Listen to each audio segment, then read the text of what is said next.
से।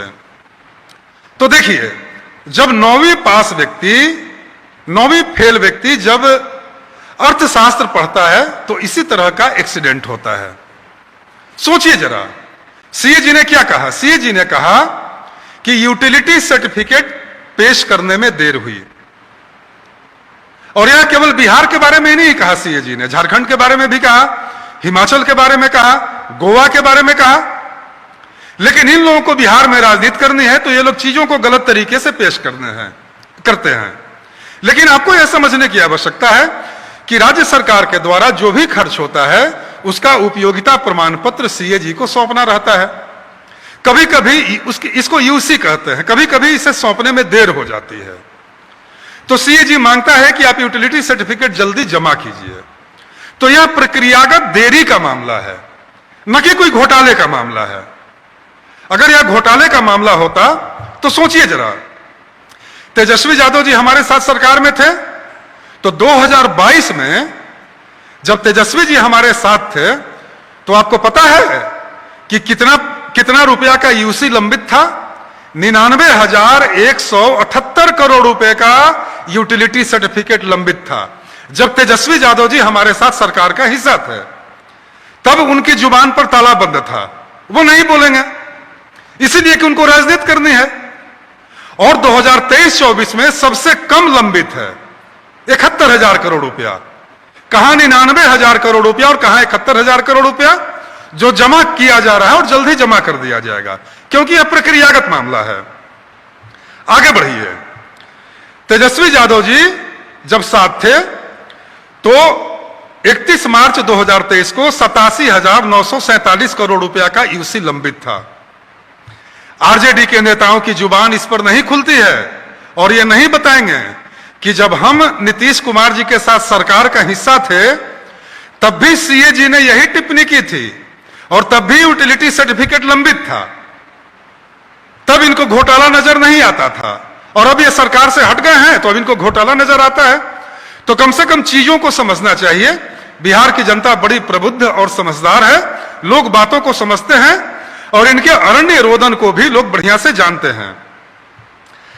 एक और महत्वपूर्ण बात है कि झारखंड में तो कांग्रेस और आरजेडी की सरकार है, वहां तो नीतीश कुमार जी की सरकार नहीं है। अब देखिए, झारखंड में 1,14,035 करोड़ रुपया के खिलाफ 42,158 यूटिलिटी सर्टिफिकेट लंबित है, झारखंड में लंबित है। तो झारखंड में कितना बड़ा घोटाला हुआ? अगर सीए जी को यूटिलिटी सर्टिफिकेट समर्पित नहीं करना घोटाला है तो झारखंड में तो कितना बड़ा घोटाला हुआ? उड़ीसा में 11,014 यूटिलिटी सर्टिफिकेट लंबित है। इसी प्रकार से गोवा में लंबित है। आगे बढ़े, ये यूटिलिटी सर्टिफिकेट पेश करने में हुई देरी को घोटाला बताने वाले कौन लोग हैं? ये राजद के लोग हैं जिनके राज में वाकई घोटाला हुआ था। घोटाला उसे कहते हैं जब आप स्कूटर से सांड ढोते हैं तब घोटाला होता है। जब श्याम बिहारी सिन्हा ने 50 करोड़ रुपया का बिल पेश किया था चारा घोटाला में, और वो बिल था सुअर के आयात के लिए और दवाओं के आयात के लिए, न तो सुअर आया और न दवा आई और चारा घोटाला हुआ। इसको कहते हैं घोटाला। घोटाला का उदाहरण देखना है तो चारा घोटाला को खोजिए, और जहां कुछ नहीं है, नीतीश कुमार जी के दामन पर कोई एक छोटा दाग भी लगा सकता है भ्रष्टाचार का।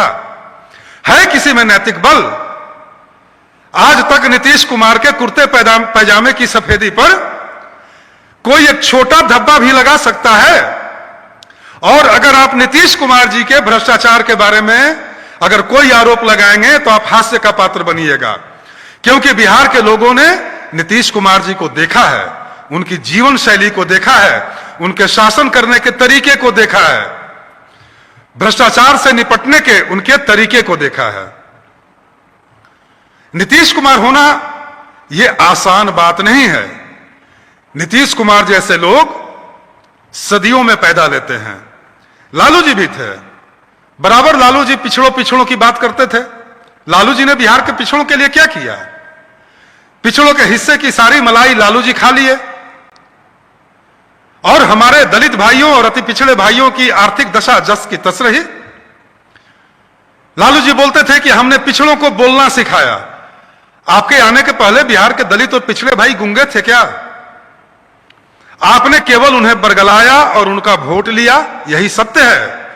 सामाजिक न्याय की आपने एक झूठी खेती की और उन्हें भूखे मरने के लिए छोड़ दिया। आपने केवल पिछड़ावाद का मिथ क्रिएट किया, पिछड़ावाद की एक झूठी अवधारणा पैदा की और उस पिछड़ावाद से विकास को बेदखल किए रखा। आपका पिछड़ावाद विकास से बिल्कुल अलग था। उसमें विकास के लिए, रोजगार के लिए कोई जगह नहीं थी। तो लालू जी, आपने यह कभी नहीं सोचा कि गरीबी इंसान की सबसे बड़ी दुश्मन होती है। और जिन पिछड़े और दलित भाइयों की आप बात करते थे, कभी आपने उनके रोटी रोजगार की कभी चिंता की? जब चारा घोटाला में मजे से पशुओं का चारा चबा रहे थे, तो कभी आपने सोचा कि आप चारा नहीं खा रहे हैं बल्कि बिहार का भविष्य चल रहे हैं? चलिए, हरि अनंत हरि कथा अनंता। मैं तो बस इतना ही कहूंगा कि अब चुनाव का वक्त है और तेजस्वी यादव जी भी लालू यादव जी के ही पुत्र हैं। तेजस्वी यादव जी की रगों में भी वही खून बह रहा है। तेजस्वी यादव जी की वही महंगी जीवन शैली, चीजों को देखने का वही भ्रष्ट तरीका तेजस्वी यादव जी का। आप तेजस्वी यादव जी की जीवन शैली को देखिए ना, तेजस्वी यादव जी के रहन सहन को, खान पान को देखिए, उनके जीवन जीने के राजसी अंदाज को देखिए। ये लोग क्या बिहार का विकास करेंगे? केवल गरीबों की बात करेंगे, पिछड़ों की बात करेंगे। लेकिन जान लीजिए, जब ये सत्ता में आएंगे तो रोड पर शरीफों का निकलना मुश्किल हो जाएगा। वो दौर था ना जब बिहार में लोग डर के मारे मॉर्निंग वॉक करने भी नहीं जाते थे। जब बच्चा स्कूल जाता था, बच्चे का बाप हाथ पकड़ के बस में चढ़ाता था, स्कूल तक डर के मारे छोड़ने जाता था। कई सारे लोग बोरिया बिस्तर लेकर बिहार से भाग गए थे। और बिहार में जो करप्शन था, उस करप्शन से लड़ने की तो बात छोड़ दीजिए, सारे करप्शन का हिस्सा तय होता था। और करप्शन से कोई लड़ने वाला था? उस जमाने में कोई नीतीश कुमार जी थे जो करप्शन से लड़ेगा? वहां तो घोटाले का सरताज और करप्शन का सरताज सीएम हाउस में बैठा था। सारे चीजों की बोली लगती थी सीएम हाउस में। तो यह बिहार का सौभाग्य है, मैं फिर बता रहा हूं कि मैं चीजों को जिस नजरिए से देखता हूं, जब इतिहास लिखा जाएगा तो इस बात की चर्चा होगी और लोग हैरत करेंगे कि कभी बिहार की इसी धरती पर नीतीश कुमार जी जैसे ईमानदार प्रशासक ने जन्म लिया था।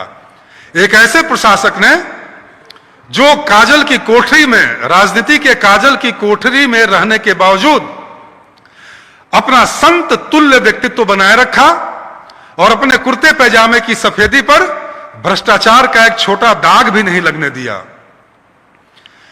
अंत में मैं बस इतना ही कहूंगा अपने विरोधियों से कि जो लोग नीतीश कुमार जी की आलोचना करते हैं, कहां से लाओगे नीतीश कुमार जी जैसा व्यक्तित्व?